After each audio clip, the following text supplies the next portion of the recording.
Good evening everyone.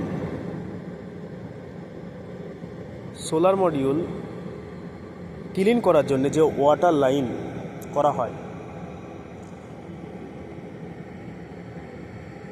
কী সাইজের pipe, কী materials use করা হয়, সেগুলো আপনাদের দেখাবো।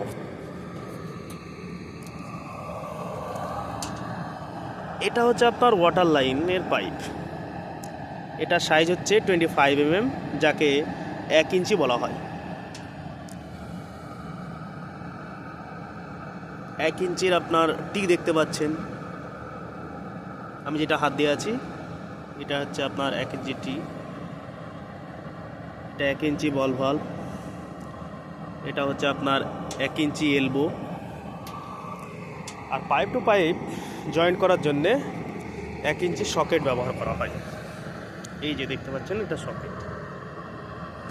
আর পাইপগুলো যাতে নড়ে চড়ে এদিক সেদিক না যায়, তার জন্যে আপনার এই যে 1 ইঞ্চি সেটগুলো ইউজ করা হয়।